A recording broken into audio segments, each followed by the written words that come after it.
Hello, welcome. My name is Marilisa Merolla. I'm professor of contemporary history at Sapienza Università di Roma, Department of Social and Economic Sciences, where I founded and I direct the Springsteen History Project.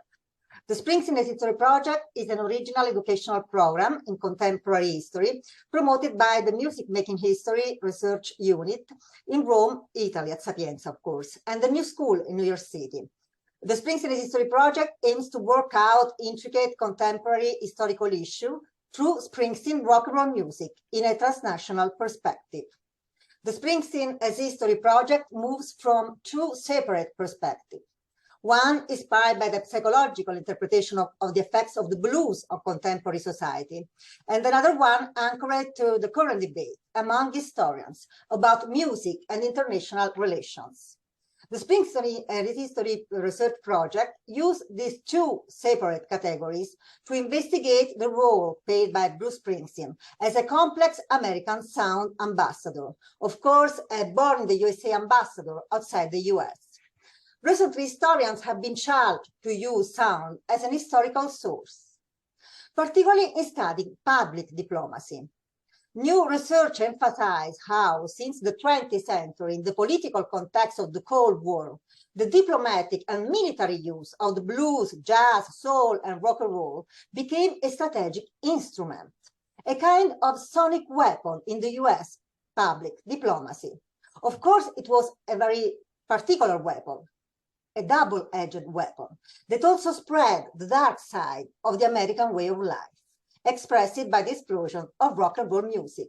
So this project that I'm very happy and proud to introduce aims to offer a wide possibility of paths and tools for the students to create their own original research on how music can change history in different fields: social and political sciences, performing arts, and journalism. A first edition of this project was inaugurated at the beginning of the pandemic time in 2020 and was promoted by Keller Coker, Dean of the New School for Jazz and Contemporary Music, and held online simultaneously in Rome and in New York City. Despite the challenges that this project presented, the educational program was a success, also thanks to the very, very special contribution of Robert Santelli, music historian and founding executive director of the Bruce Springsteen Archives and Center for American Music at Monmouth University. Hello, Bob. Thanks so much for introducing. Well, thank you for having me. We are very, very proud and very honored to participate to this very special program because for the first time, this program will be streamed online by the very prestigious Springsteen Archive and Center for American Music. So thank you a lot to Bob Santelli and Lynn Chapman, the director and founder of the Springsteen Archive and Center for American Music. Thanks so much to make all this possible. This is the amazing Bruce Springsteen Archives and Center for American Music. And this is the particular day in which Bruce Springsteen, along with Bob Santelli, create this amazing research center.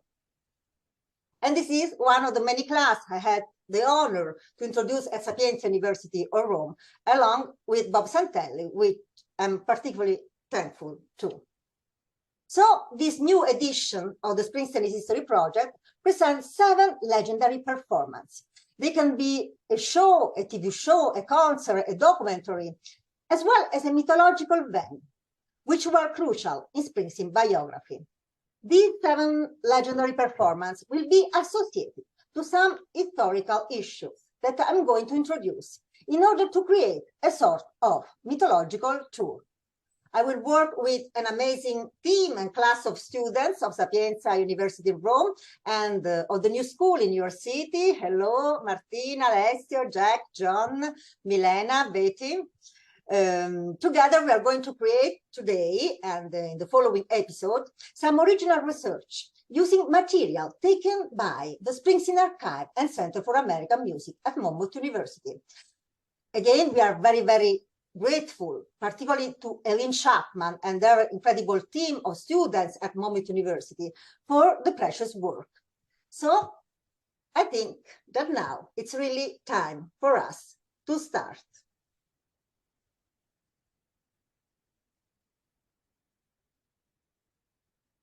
From Elvis to Bruce, the darkness made visible. I'm starting with a very special quote, a quote by Amiri Baraka, Leroy Jones. And finally, when a man looked up in some anonymous field and shouted, "Oh, I'm tired of this mess. Oh yes, I'm so tired of this mess," you can be sure he was an American. On September 9, 1956, CBS broadcasted the first of three Elvis Presley's appearances on the Ed Sullivan Show. As Ed Sullivan that night was recovering from a car accident, the English actor Charles Lawton was engaged to host the most popular American television show on Sunday evening. Once on air, Lawton broke the ice, reading some allegedly amusing poems. Hereafter, he gave the start to the variety, announcing the Brothers' Evening acrobatic number. Later on, the camera focused on the Broadway actress Dorothy Sarnoff, invited to sing something wonderful, and hence to celebrate the success of the musical The King and I. The following performance was a polka combo, The Vagabonds. It was a haggard-maggard execution of the standard Up the Lazy River, which seems to satirize the passionate rendition of the doo-wop singer, who since 1954 had been conquering not only the rest charts, but the pop charts too. Mercury, a division of Ford, sponsored the whole show, and since around the late 30s, it appealed to young middle-class buyers. Its motto, power, roadability, styling, and extra value, seemed to evoke the official image of the United States and its hegemonic position in the political context of the Cold War. Finally, it was time for Elvis to appear.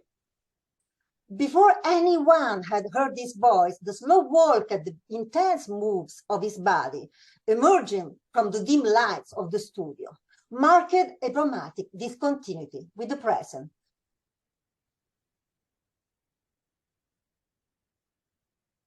When Elvis started singing "Don't Be Cruel," it was clear that Sam Phillips' prophecy was completely realized.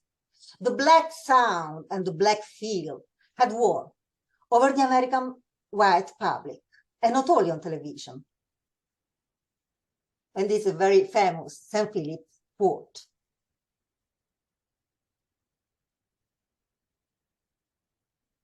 In fact, Elvis' first appearance on the Ed Sullivan Show was The Darkness Made Visible.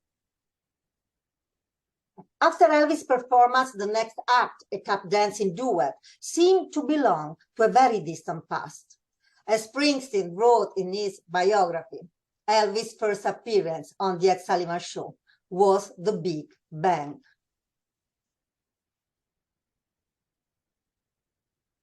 In Will Marcus' words, following the release of Elvis' song Mystery Train, this phrase became a metaphor for faith and desire, became a signpost, a doorway to a better world, the key to the true, a philosopher's stone. You could hear the 20th century itself riding the song's rail, riding straight into the next century where, as Will Marcus writes, Bruce Springsteen is calling down the talisman, searching for a mystery train. More recently, Will Marcus states, the official standard history of rock and roll is true, but it's not the whole truth. It's not the truth at all. It's a constructed story that has been disseminated so comprehensively that people believe it, but it's not true to their experience, and maybe it may even deform or suppress their experience. But what if? What if your memories are not your own, but are rather kidnapped by another story, colonized by a larger cultural memory?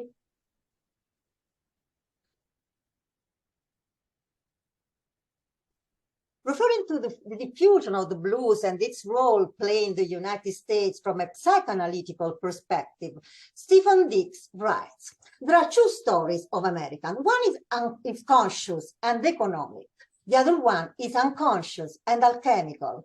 Africans were stolen into American slavery to satisfy the conscious economic desire to create wealth, but also to satisfy the unconscious desire for a psychological transformation.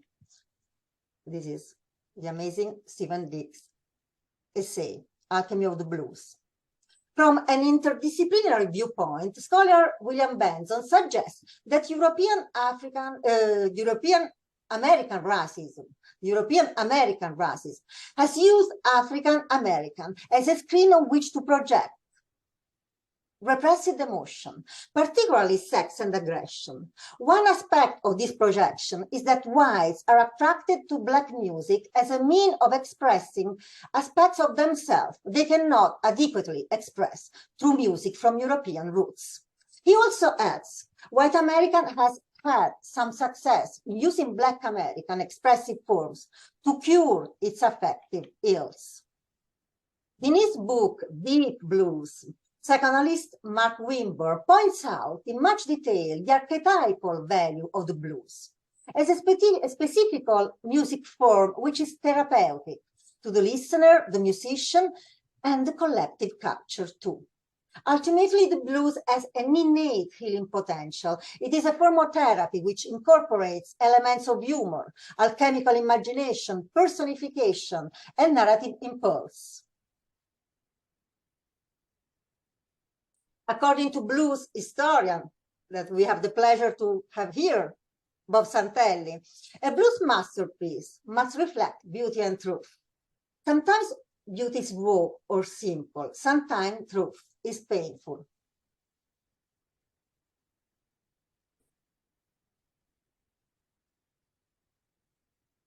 The alchemy of the blues as a process of either psychological or social transformation can also find a further inspiration on Paul Kugler's theory, the alchemy of discourse. It talks about the acoustic image, which paradoxically triggered by an experience of negation, they can create an imaginative future, a sort of presence made of absence. Since 1963, blues people, Amiri Baraka, has definitely recognized the blues as the one peculiar reference to the drastic change in the African Americans from slavery to citizenship.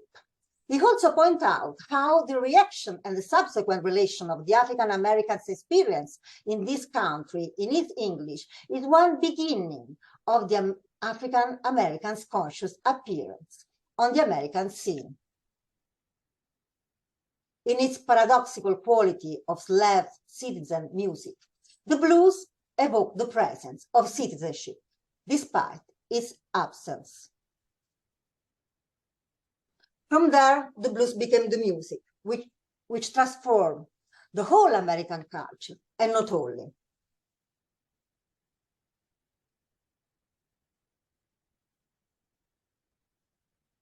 The blues, either music or the color, represent transition. According to James Hillman, transition from black to white sometimes go through a series of other colors, notably darker blues, the blues of Bruce's sobriety, Puritan self-examination, the blues of slow jazz. We may consider blue a transitional color. According to James Hillman, blue is the darkness made visible. Also, James Hillman writes, ancient Greek words for blue signified the sea. As the sea plays a central role in the mythology of the blues, a new debate into Black classicism linked more and more historical research of race in Greco-Roman antiquity to the study of the role that classics has played in the larger cultural tradition of Black America and Africa. In Black Atlantic, Modernity and Double Consciousness, Paul Gilroy proposed the Black Atlantic as a transcultural international formation in order to explain the intertwining of Europe, America, Africa, and the Caribbean in Black culture in the Atlantic world. For Gilroy, the Black Atlantic is symbolized by the image of ships crossing the Atlantic, particularly in the context of the triangular slave trade, connecting Europe, Africa, and the Americas. In Crossroad in the Black Aegean, Gough and Simpson used the figure of Oedipus and Antigone in order to represent the violent cultural transmission of the Black diaspora and its dramatization in the post-colonial identity, studying the dramatic adaptation of Greek tragedy in Africa. The choice of these two figures, who also have loomed large in diverse European reception of Greek tragedy, is felicitous for the kind of crisscrossing African-American Caribbean, European and ancient Mediterranean filiation that Gough and Simpson propose. Gough and Simpson construct of the Black Aegean is a triangle projected from within the Black Atlantic and symmetrical with it, but with third point radiating eastwards, so that it links Africa to ancient Greece and Asia Minor, as well as to the Imperial West. According to the Black Atlantic perspective, we could also say that the transcultural soundscape of the Mediterranean region is understood to have redefined the early 16th century between Southern Europe, Africa, and the Middle East. That is to say, the cultural Middle Passage, relaunching the very ancient roots of the Mediterranean blues. Jan Chamber talked about a Mediterranean blues. Springsteen's history will shed light on another later admixture to this unique cultural melting pot, which was derived in the geopolitical area of the Mediterranean from the complex history of the Black Atlantic diaspora. In post-World War II, in the political context of the Cold War, the blues arrived again in its raw version outside the United States, particularly in the Mediterranean area through the military model launched by the soldiers in charge in Naples, Italy, at the Allied Forces Southern Europe headquarters, that is to say, the NATO Command Center for the defense of France, Greece, Italy, and Turkey during the Cold War. This is my research. With Eisenhower People-to-People program, African-American music was chosen by the United States Department to be used as a sort of a sonic weapon to combat the perception of the US as a racist society, a double-edged weapon, used by the United States Department which in a controversial way also spread the seeds of the dark side of the American way of life, expressed by the explosion of rock and roll music. In fact, Elvis' first appearance on the Ed Sullivan Show, rock and roll, which arrived outside the United States, was the darkness made visible. All the original documents quoting this lesson are courtesy of the Bruce Springsteen Archive and Center for American Music, and my lesson is an extract of a wonderful journal, Interdisciplinary Literary Studies, edited by Eileen Chapman and Kenneth Womack. Was a very special number and edition dedicated to Bruce Springsteen, Darkness on the Edge of Town, Hard Truths in Hard Rock Settings. I had a very big pleasure to participate with my contribution. So, students, this is our topic for today. This is the references that you are going to use, the materials, of course, and the archives and libraries, starting from the Bruce Springsteen Archives and Center for the American Music, will be our guide in our research. So, it's time for you to start your path. So hi there, I'm Martina Bovetta and I'm a journalism master's graduate at Sapienza University and researcher at Music Making History Research Unit in Rome. So here I've been studying how music and Springsteen's legacy affects contemporary historical issues using original references from Bruce Springsteen Archives and Center for the American Music. And in this new Springsteen as History educational program, my research project will highlight Springsteen myth in the media and music criticism. So in this episode, I focus on The Afterword by Robert Santelli, contained in Racing in the Street, the Bruce Springsteen Reader by Sawyers. And in this contribution, Robert Santelli comments the early Springsteen's live performances in the New Jersey's club The Upstage during the early 70s. In his performances, Bruce captivated the crowd, singing about bravery, love, and mankind's everyday adventures. And as reported by Santelli, Springsteen was Jersey and proud of it. So he made all of us feel the exact same way. And moreover, Springsteen brought to the public stage the Jersey Soul. And as Robert Santelli wrote, he was certainly the boss of the burgeoning Jersey Shore rock scene. And Springsteen was also the best rock, blues, and soul singer at the Upstage.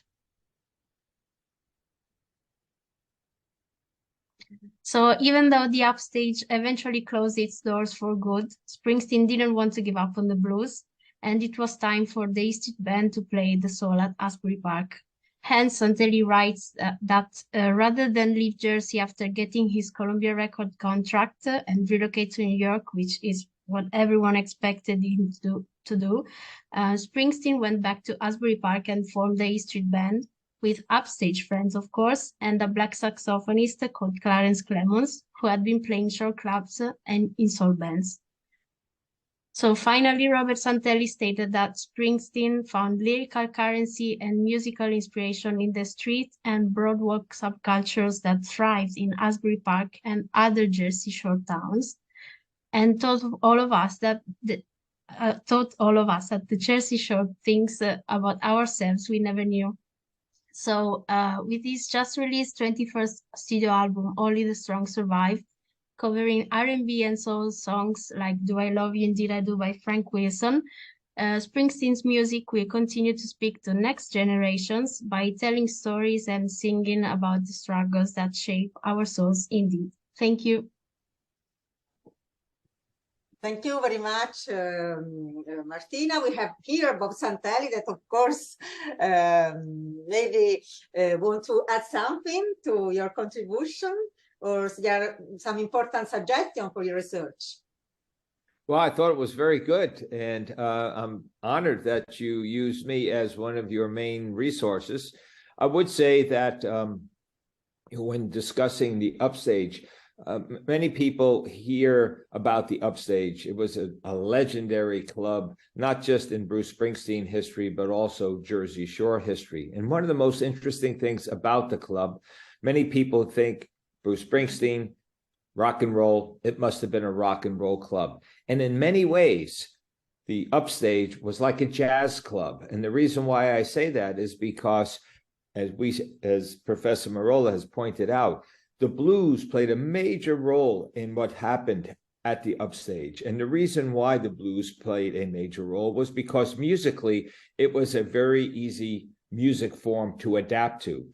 If you didn't know how to play the blues, you could not get up on the stage at the Upstage. Bruce, who was one of the main organizers of what happened on stage at the Upstage, would not allow you to get up there and play. You had to be good enough, and you had to understand the blues well enough to get up there and play. So right from the very beginning, the basis of Jersey Shore music and the basis for Bruce Springsteen's music, as Professor Merola is very accurate in presenting, that's the base of the music. As a matter of fact, I've always been a believer that the blues is our national music, if there is such a thing. Many music historians like to say our great classical music is jazz. Well, that might be true, but if you dig just a little bit deeper, you find out that jazz is built entirely on a blues foundation. So the blues is such a national music form, not just musically, but also lyrically, as Professor Merola and some of your students, Professor, pointed out, that this music exposes a dark side of America too. It takes the light off the American dream in some capacity and tells the truth about who we are as America and what we stand for and what is the reality here in this country, and has always been. If I had to pick one word, just one word to describe America, I would pick that word. That word would be race. And race is our original sin. It is something that we deal with still to this day. And if you dig deep into blues music, you will find that blues has been documenting this struggle with race from the very, very beginning of the country. And Bruce, of course, is one of many that continue to explore these important concepts in the most recent releases, Only the Strong Survive. Wonderful. Thank you very much, Bob. We are very happy that maybe we, yes, are on the right page about studying blues and doing about, this, I call it the darkness made visible. But of course, in World War, it was the blues, the main topic of this first research that we are conducting together. So now from Sapienza, we are going in New York City, or maybe in New Jersey. John, are you there? Hi. Okay, John, introduce yourself and your research. Welcome. How's everybody doing? I'm Johnny. I'm a writer, musician, promoter from the great state of New Jersey, but I'm studying jazz guitar and journalism at the New School in New York, where I write for the New School Free Press. Where I come from, Bruce is definitely the boss. He's a rock and roll preacher. He's an amalgamation of spirituality and storytelling, complexity, and raw power. My research will illustrate how societal and technological changes throughout history influence art and Bruce specifically. Springsteen is a product of his environment, and I will craft an artistic response to my research. The blues emerged out of a combination of African rhythms, field hollers, folk music, and social turmoil. The subject matter and overall feeling of the genre was born from suffering and hardship, from heartbreak to enslavement. R&B, jazz, country emerged from blues form and spirit, developing over time and in different ways, often affected by location and technological changes. Rock and roll soon followed, and the world hasn't been the same since. The advent of television allowed stars to enter our homes visually for the first time in the mid-20th century. It should be noted that racial segregation was still abundant, and attitudes towards integration were negative in some communities during this time. This extended to the entertainment industry. White audiences listened to primarily white artists, and black audiences listened to primarily black artists. All we learned about manhood is what we've seen, said Bruce Springsteen on Broadway. Before television, music was segregated and there were no rock stars. That all changed on September 9th, 1956, when Elvis hit the stage in millions of homes on The Ed Sullivan Show. Elvis Presley grew up in Tupelo, Mississippi before relocating to Memphis, Tennessee when he was 13. His initial interest in music was sparked by gospel performances heard at church. In Memphis, Elvis was exposed to blues music and race records of the time. He played music influenced by his environment. Elvis was many white audiences' exposure to a black style of music. Unintentionally, Elvis helped open the door for desegregation in music. Millions of children were enamored by Elvis, his hips shaking, his body rocking, and his voice crooning. For the first time ever, one's rock and roll dreams were projected on TV for all to see. This would happen again in '64 when the Beatles made an appearance on the eponymous show. The Beatles were certainly also a product of the doors that Elvis opened up. White kids playing Motown and blues. Millions of children would pick up a guitar, and among them was a 7-year-old in Freehold, New Jersey, named Bruce Springsteen. Springsteen is a product of his environment, as reflected in his music. He grew up in a working-class household in a strictly Catholic family with his depressed pops, often clashing with the nuns and priests at school. Springsteen found prophets in the likes of Elvis, James Brown, and the Beatles rather than Jesus and his disciples. Rock and roll at its core is rooted in suffering, spirituality, the environment, society, and it's evident in its evolution from the blues. The rock and roll revolution traveled into homes at lightning speed through television. Thank you very much, John. So we are all at the very beginning of our research. In this 7th episode, we are going to go deep in these topics and to create a research in different form. Martina starts and aims to create a journalistic essay. John, which is your particular aim? I'm going to craft an artistic response to the research. Fantastic. And finger crossed, we really hope to make all this very soon live. So, okay, Bob, if you want to give some hint or some suggestion, you are always very welcome.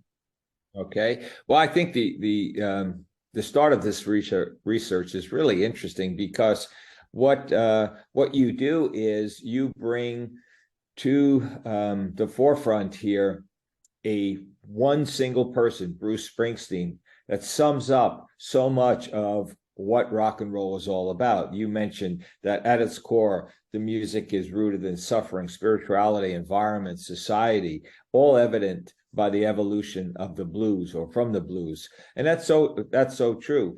Springsteen's early life is really based in conflict not just with religion and his upbringing, but also, of course, as we know, with his father, and also race, once again, because even though Bruce Springsteen lived in a working class town of Freehold, New Jersey, there were still elements of race there that he had to deal with and had to help shape him. And even in the song later on that he would write called My Hometown, he refers back to a particular incident that occurred in Freehold, New Jersey about race. So I think as you go forward, you're very fortunate because you live in New Jersey, you understand the New Jersey culture, which in some cases, sociologists have said New Jersey culture is a microcosm of America. And I happen to believe that. We're very diverse. We have a lot of ethnicity. We have urban, we have rural, we have suburban, all these particular cultural forms and geographic locations, all rolled into a very, very tight state that is bracketed by two large cities, Philadelphia, and then, of course, New York City. So it's a really great place to be from if you were going to be an artist, because already at your disposal are the essential elements of what makes America America. And what Bruce Springsteen has done and continues to do is he takes what is around him and he finds not just inspiration from it, but the need to translate, the need to form narratives, the need to present what he sees in music. And of course, we being not just New Jerseyans or not even just Americans, but just citizens of the rock and roll world, we are the ones that benefit from it. And so as you continue to do your research, make certain that when you focus in on Springsteen and New Jersey, that there is always a broader, if you will, definition in his music that is American in its origins. Thank you. Wonderful. Thank you very much, John. And of course, New Jersey as a very epicenter of rock and roll, as also his Italian roots, Italian-American roots, of course, as Bruce revealed. And of course, it's the history of many New Jersey people. And we go back to Rome. Milena, are you there? Introduce yourself.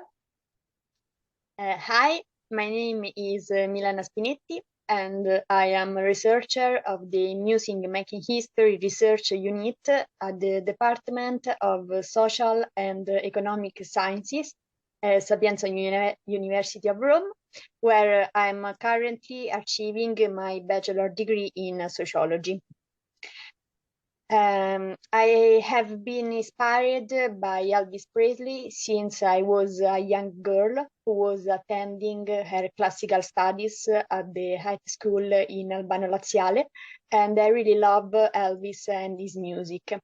Unexpectedly, this passion resonated again during my university studies when I had the chance to attend Professor Merolla's contemporary history class. Hence, I really did not want to miss the chance to go deep and investigate on the profound impact that music has in contemporary history and in our vision of the world. Also, I'm interested in the myth of the American dream, which I especially appreciate in Scott Fitzgerald's description. Elvis Presley's performance at the Ed Sullivan Show in 1956 with that pelvis movement, unusual for the cameras and accompanied by a warm, deep voice, was instantly recognized as the start of a racial and sexual revolution. African American music became the music that made teenagers dance, and not only in the United States. In the late 50s, the contagion of rock and roll music spread throughout the Italian national territory too. As Professor Merolla states in the books Rock and Roll Italian Weight, with his transgressive charge, African American rhythm accelerated the teenager takeover of the music industry, and in a straight contrast with the melodic tradition that was still prevalent, marked a cultural discontinuity. Elvis was the Big Bang and a sort of a darkness made visible for the Italian teenagers too. And this will be the topic of my research. Thank you very much, Milena. Thank you for attending this class since a long time. Bob, you were so kind to attend some of our class at Sapienza too. So a little bit you are into the Italian contagion of rock and roll. Have you some suggestion for Milena research? Well, I would make sure that you see there's a new movie called Elvis that has been one of America's top movies made in 2022. If you haven't had a chance to see that, I would suggest that you do, because much of what you are talking about is incorporated in that film as well. Plus, there's a great performance by the American actor Tom Hanks. Tom Hanks plays Colonel Tom Parker, and Colonel Tom Parker is a big part of the Elvis Presley story. And it's not such a nice part or a pleasant part, because as you will find out, according to the way the film is presented, Tom Parker used and abused Elvis Presley. And despite that, Elvis was still able to rise to create a new world, a world made of blues, a world where darkness was made visible, but at the same time, where the spirit, the human spirit, was in triumph, thanks to the rock and roll of Elvis Presley. What Professor Merolla said before, you know, the rock and roll and the Italian roots. Certainly, you are Italian and you can speak well to that. But in New Jersey, there are, as Professor Merolla pointed out, many Italian Americans, Bruce being one of them, myself being one of them, and that culture still is very much a part of the musical expression that comes out of New Jersey.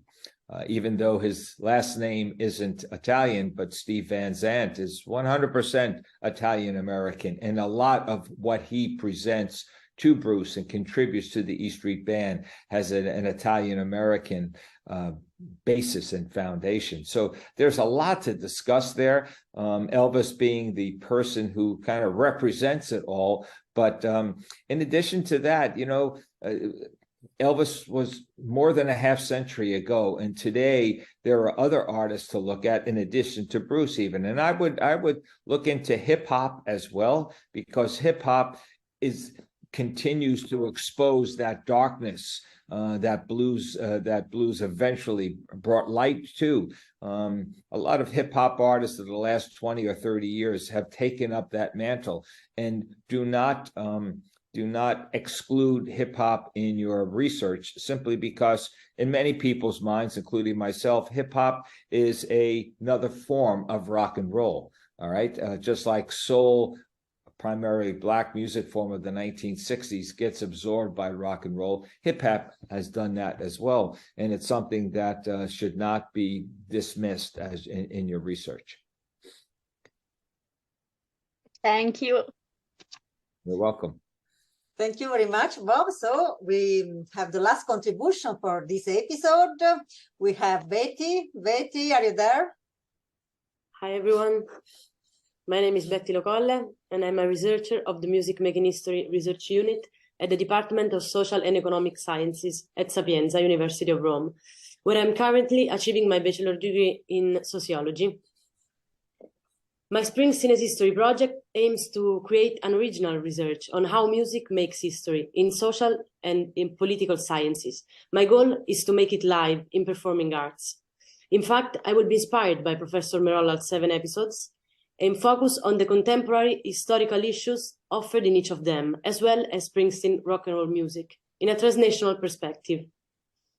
I had the honor to attend the first edition of Springsteen History project that it was inaugurated at the beginning of the pandemic time in 2020 and held in Rome and New York City.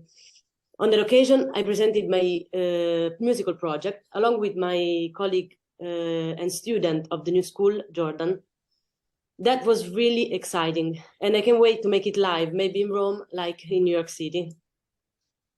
Thank you very much, Betty. Betty, yes, she was at the very beginning of this project when that we can say it should have been in person in New York City as a first edition, but the pandemic stopped all of us, but create this incredible synergy between Sapienza students and the new school students, and under the umbrella, of course, of the Springsteen Archive and Center for the American Music.